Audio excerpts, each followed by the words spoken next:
నమస్తే. Welcome to Vishwada astrology. So, ఈ వీడియోలో నవంబర్ మంత్ ప్రెడిక్షన్స్ అన్నీ గూడా మేషరాశి వారికి ఎలా ఉంటాయనేది తెలుసుకుందాం. సో, ఇక్కడ ప్లానెటరీ పొజిషన్స్ గూడా రాశాను. ఒకసారి గమనించండి. మీకొక అవగాహన ఉంటుందని రాశాననమాట. నేను చెప్పే ప్రెడిక్షన్స్ వింటూ అవి చూడండి. మీకు బెటర్ క్లారిటీ వస్తుంది. మేషరాశి వారు, మేష లగ్నం వారు ఇద్దరు గూడా ఈ యొక్క వీడియోని ఫాలో అవ్వచ్చు. అండ్ వీడియోని లైక్ చేసి చూడడం స్టార్ట్ చేయండి. నచ్చితే సబ్స్క్రైబ్ చేసుకోండి. చాలామంది చూస్తున్నారు గానీ సబ్స్క్రైబ్ చేసుకోవట్లేదు. ఏదైనా ఇంప్రూవ్‌మెంట్స్ కావచ్చు, కంటెంట్‌లో కావచ్చు, ఏమైనా ఇంప్రూవ్‌మెంట్స్ చేయాలంటే చెప్పండి. కామెంట్ సెక్షన్‌లో తెలియజేయండి. నేను ఇంప్రూవ్ చేస్తాను. అండ్ సబ్స్క్రైబ్ అయితే చేసుకోండి. ఇంకా వీడియోలోకి వెళ్తే ముందుగా నవంబర్ 2 శుక్రుడు ఈ యొక్క తులారాశిలోకి మీ సప్తమ స్థానంలోకి వస్తున్నాడు అనమాట. సో శుక్రుడు తన స్వక్షేత్రంలోకి రావడం వల్ల ఏంటంటే ఈ పర్టికులర్ మంత్లో రిలేషన్షిప్స్కి సంబంధించి, పార్ట్నర్షిప్స్కి సంబంధించి అండ్ సొసైటీకి సంబంధించి, అవతల పర్సన్స్కి సంబంధించి వాళ్ళ నుంచి వచ్చే రియాక్షన్స్ కానీ, వాళ్ళ నుంచి వచ్చే వర్క్స్ కానీ, ఏదైనా సరే మీ లైఫ్లో జరిగే అన్నీ కూడా చాలా పాజిటివ్గా టర్న్ అవుట్ అవుతాయి. అంటే రిలేషన్షిప్స్లో ఏదైనా ప్రాబ్లమ్స్ ఉన్నా, బిజినెస్ అండ్ పార్ట్నర్షిప్ రిలేషన్షిప్స్లో ఏదైనా ప్రాబ్లమ్స్ ఉన్నా, ఆర్ ఎల్స్ మ్యారిటల్ లైఫ్ రిలేషన్షిప్స్‌లో ఇష్యూస్ ఉన్నా, ఏదున్నా సరే కొంచెం క్లియర్ అవుతాయన్నమాట బాగా. అండ్ ఈసారి కొంచెం బెటర్‌గా ప్రోగ్రెస్ అనేది ఉంటుంది పాజిటివ్ సైడ్‌కి. కాకపోతే ఒక నెగెటివ్ ఏంటంటే మీకు ద్వితీయాధిపతి ధనస్థానాధిపతి కూడా అవుతాడు. ఆ ధనస్థానాధిపతి సప్తమ స్థానంలోకి రావడం అండ్ అక్కడ ఈ బుధుడు వక్రించి నవంబర్ 23కి వస్తాడు. కాకపోతే అక్కడ ఉన్న ప్రస్తుతానికి ఉన్న గ్రహాల ఇన్‌ఫ్లుయెన్స్ ప్రకారం నవంబర్ 16 వరకు సూర్యుడు యొక్క ఇన్‌ఫ్లుయెన్స్ అయితే ఉంటుంది. సో, శుక్ర సూర్యుల కాంబినేషన్ అనేది అక్కడ ఉండడము అండ్ సూర్యుడు మీకు ఇక్కడ పంచమాధిపతి అవుతాడు. అంటే షష్ఠ స్థానం నుంచి వ్యయ స్థానాధిపతి. షష్ఠ స్థానం అంటే రుణాలు, మనీ. ఓకే.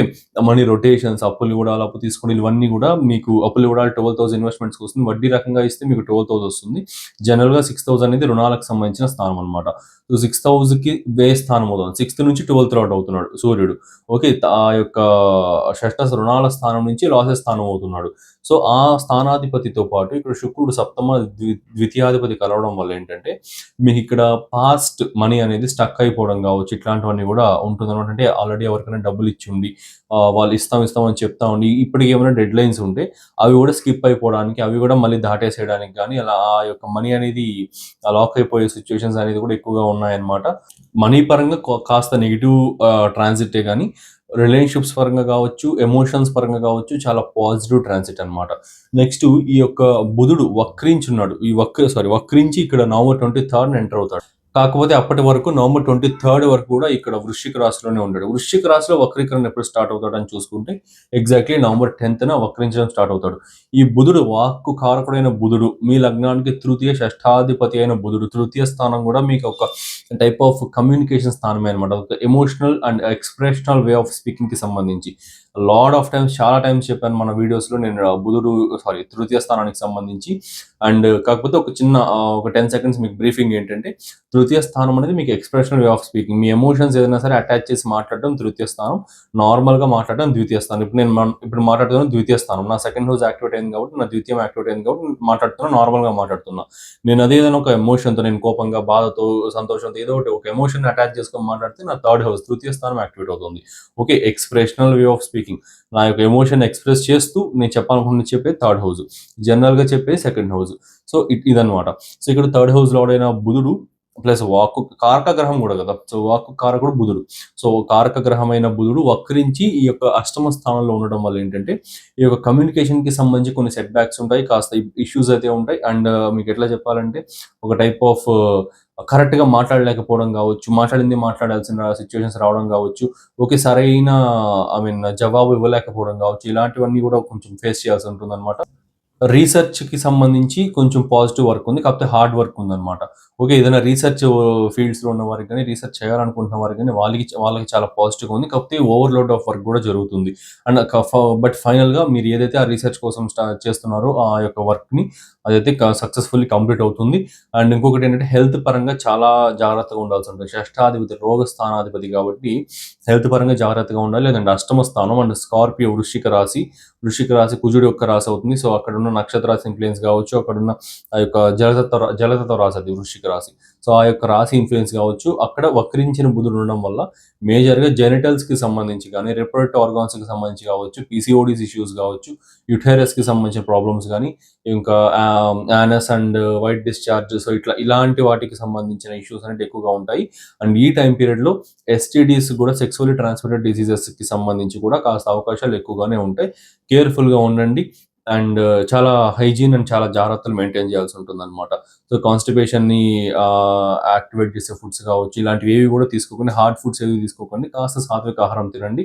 అండ్ బుధుడు స్పైనల్ కార్డ్‌కి అండ్ ఇంకా ఈ యొక్క ఐ మీన్ స్కిన్‌కి సంబంధించి ఎపిడెర్మిస్ లేయర్స్‌కి సంబంధించి ఇవన్నీ కూడా కారకుడు కాబట్టి కాస్త స్కిన్ ప్రొడక్ట్స్, కాస్మెటిక్ ప్రొడక్ట్స్ ఏదైతే ఉంటాయో వాటిని వాడే విషయంలో కాస్త జాగ్రత్తలు తీసుకోండి.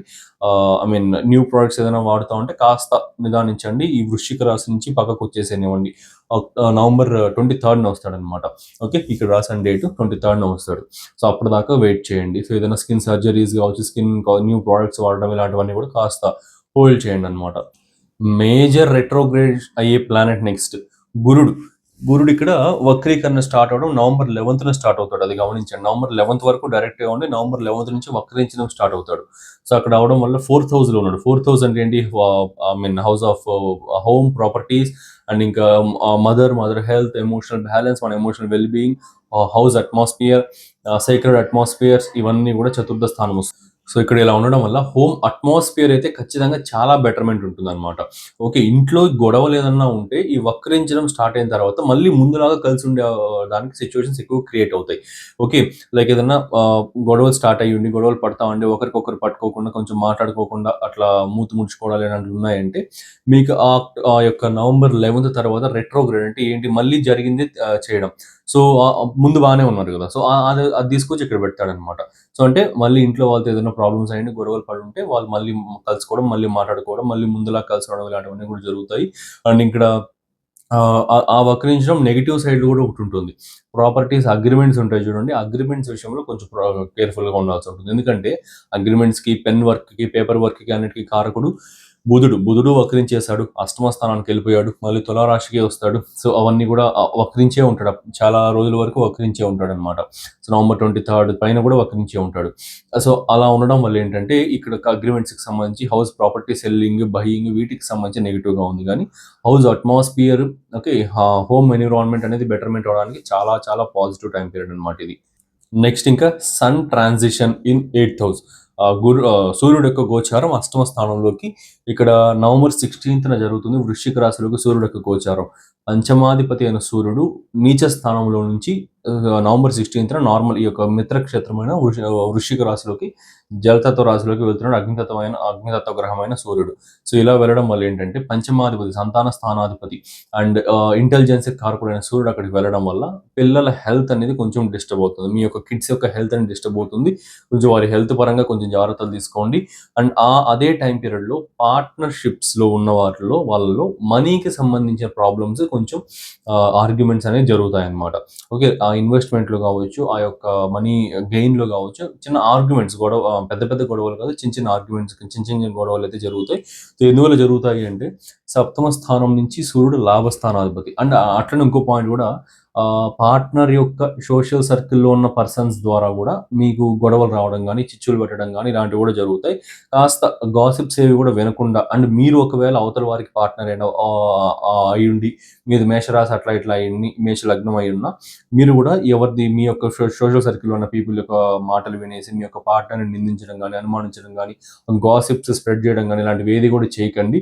ఇక్కడ సప్తమం నుంచి లాభాధిపతి సూర్యుడు ఇక్కడ అష్టమానికి వెళ్ళడం వల్ల ఏంటంటే పార్ట్నర్ యొక్క సోషల్ సర్కిల్‌లో ఉన్న పీపుల్ వల్ల మీకు, మీ పార్ట్నర్‌కి మనీ విషయంగా చిన్న చిన్న ఆర్గ్యుమెంట్స్ వచ్చే అవకాశాలుంటాయి. ఓకే. ఇలా అర్థం చేసుకోవాల్సి ఉంటుంది. ఇంత డెప్త్ ఉంటుందన్నమాట. సో, ఇదైతే ఖచ్చితంగా జరుగుతుంది. కాస్త ఏ విషయం నమ్మాలి, ఏ విషయం నమ్మకూడదు, ఏ విషయం అడగాలి, ఏది అడగకూడదు అనే ఒక విచక్షణ అండ్ కాన్షియస్‌నెస్ అనేది మెయింటైన్ చేయండి. ఓకే. ఊరికే తొందరపడకుండా. సో, లేకపోతే అది లైఫ్ లాంగ్ ఒక నల్ల మచ్చలాగా మిగిలిపోతుందన్నమాట. సో, చాలా జాగ్రత్తగా ఉండండి. సో, నెక్స్ట్ ఇంకొక ఎక్స్‌ట్రా పాయింట్ ఇక్కడ రాయలేదు గానీ మీకొకటి ఎందుకో చెప్పాలనిపించి చెప్తున్నా. శనీశ్వరుడు ఈ యొక్క వక్రీకరణని వదిలేస్తాడనమాట. నవంబర్ 28న శనీశ్వరుడు వక్రించడం వదిలేస్తాడు. After 5 months. ఓకే. నవంబర్ 28న శనీశ్వరుడు వక్రించడం వదిలేస్తాడు. అలా వదలడం వల్ల వర్క్ లైఫ్‌లో ప్రాబ్లమ్స్ ఫేస్ చేస్తున్నవారు, వర్క్ లైఫ్‌లో పెయిన్ అండ్ ఐసోలేషన్‌ని ఫీల్ అవుతున్నవారు రిలీఫ్ అయితే ఉంటుంది. ఎడ్యుకేషన్‌కి సంబంధించిన విషయాల్లో అండ్ ఫారిన్ ట్రావెల్స్‌కి సంబంధించిన విషయాల్లో అండ్ గెయిన్స్‌కి సంబంధించిన పర్టిక్యులర్‌గా ఏదైనా సరే gains, social circle improvement and పరిచయాలు అండ్ ఇలాంటి వాటికి సంబంధించిన విషయాల్లో ఇంప్రూవ్‌మెంట్ అండ్ పాజిటివ్ ప్రోగ్రెస్ అనేది కనిపిస్తుందనమాట. సో ఇదొకటి ఫాలో అవ్వండి. అండ్ డెఫినెట్‌లీ నవంబర్ 28 తర్వాత కొంచెం ఎందుకంటే నవంబర్ 28 కాబట్టి నేను అక్కడ రాయలేదు. ఓకే. ఆల్మోస్ట్ మంత్ ఎండ్ కాబట్టి. బట్ ఎందుకో చెప్పాలనిపించి చెప్తున్నా. సో ఈ యొక్క వర్క్ లైఫ్ రిలేటెడ్ ప్రాబ్లమ్స్ అన్నీ కూడా చాలా వరకు క్లియర్ అవుట్ అవుతాయి. సో ఇదన్నమాట ఈ పర్టికులర్ నవంబర్ మంత్లో ఏ ప్రెడిక్షన్. సో మీరు కూడా ఇలాంటి యాక్యురేట్ ప్రెడిక్షన్స్ ఇవ్వాలి అండ్ ట్రూ ఆస్ట్రాలజీ నేర్చుకోవాలనుకుంటున్నారా? Without any bluff and unnecessary theories ఏమీ లేకుండా only core concepts plus predictive techniques and great astrological నాలెడ్జ్ని గెయిన్ చేసుకోవాలనుకుంటే హియర్ ఇస్ ద ఛాన్స్. మన విశ్వద ఆస్ట్రాలజీ నుండి నేను ఒక అద్భుతమైన కోర్స్ అయితే లాంచ్ చేశాను. ఇది completely live plus practical plus beginner friendly. ఆస్ట్రాలజీలో ఏమి రాని వారు కూడా ఈ కోర్స్ జాయిన్ అయ్యి మాస్టర్ అవ్వచ్చు అనమాట. ఆస్ట్రాలజీలో మాస్టర్ అయితే అవ్వచ్చు. దీంట్లో నేను నా years of experience and research and నాలెడ్జ్ని ఒక స్ట్రక్చర్డ్ వేలో ఒక మంచి కోర్స్ లాగా డిజైన్ చేశాను.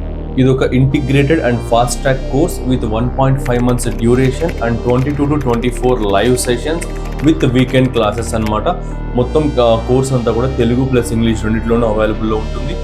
ఈ integrated Vedic plus KP astrology కోర్సులో మీరు నేర్చుకోబోయే టాపిక్స్ వేదిక్ నుండి 12 zodiac signs, houses and planets, friendship and enmity among planets, key yogas and doshas, Vedic astrology ప్రకారం ఫైనాన్సెస్ ఎలా క్యాలిక్యులేట్ చేయాలి, మ్యారేజ్ ఎలా చూడాలి, కెరీర్ ఎలా చూడాలి, లైఫ్ గ్రోత్ ఎలా చూడాలి అన్నీ కూడా ఎక్స్ప్లెయిన్ చేసి ట్రాన్సిట్స్ అండ్ రెమెడీస్, ఇవి వేదిక్లోని core concepts. Next moving to KP astrology. KP basics, zodiac divisions, sublords, promise of the event ఎలా చూడాలి, promise of cuspal sublord theory, అసలు సబ్లాట్ అంటే ఏంటి, స్టార్ లాట్ అంటే ఏంటి, ఫలితాలు ఎలా ఉంటాయి, ప్లానెటరీ సిగ్నిఫికేటర్స్ ABCDEF సిగ్నిఫికేటర్స్ని ఎలా ఫైండ్ అవుట్ చేయాలి, ఎలా క్యాల్కులేషన్స్ చేయాలి. సో ఇది చాలా కోర్ కాన్సెప్ట్ అనమాట. కేపీ ఆస్ట్రాలజీ మొత్తం ఈ సిగ్నిఫికేటర్స్ పైన ఆధారపడి ఉంటుంది అండ్ రూలింగ్ ప్లానెట్స్ పైన, సిగ్నిఫికేటర్స్ పైన, సబ్లాట్ పైన ఆధారపడి ఉంటుంది. సో కోర్ అయిన ఈ ABCDE సిగ్నిఫికేటర్స్ ఎలా ఫైండ్ అవుట్ చేయాలి, రూలింగ్ ప్లానెట్ థియరీ ఏంటి, రూలింగ్ ప్లానెట్స్ అంటే ఏంటి, పరిపాలక గ్రహాలను ఎలా చూడాలి, మెయిన్లీ కేపీ టెక్నిక్స్ అయితే నేర్పిస్తాను. Basic rules and advanced rules and యొక్క టెక్నిక్స్ అన్ని కూడా క్లియర్గా నేర్పిస్తాను. Mainly KP techniques to predict marriage, career and health, job transfer, job promotion, business, job or self employment, type of career and type of field, ఇవన్నీ కూడా క్లియర్గా explain చేసి Rahu Ketu and their role, KP ఆస్ట్రాలజీలో రాహు కేతువుల యొక్క రోల్ ఏంటి అన్ని కూడా క్లియర్గా ఎక్స్ప్లెయిన్ చేస్తాను అనమాట. ఇలా ఇంకా చాలా core concepts and predictive techniques, అద్భుతమైన ప్రెడిక్టివ్ టెక్నిక్స్ చెప్తాను. సో ఈ కోర్సులో మొత్తం అన్ని కూడా కవర్ చేస్తాను. సో ఇన్ని కోర్ కాన్సెప్ట్స్ చెప్తున్నారు, ఫీజు ఎక్కువ ఉంటుంది అనుకుంటున్నారా? జస్ట్ 12,000 మాత్రమే. లాంచ్ చేసిన price 20,000 and discounted price 15,000 and అందులో కూడా ఫస్ట్ జాయిన్ అయ్యే 12 మెంబర్స్కి 12,000కే ఈ కోర్స్ అయితే ప్రొవైడ్ చేయడం జరుగుతుంది. డైరెక్ట్గా మీరు లైవ్లో నా దగ్గర నుండే నేర్చుకుంటారు వయా ఆన్లైన్ క్లాసెస్. సో ఈ ఛాన్స్ అయితే మిస్ అవ్వకండి. లిమిటెడ్ బ్యాచ్ మాత్రమే.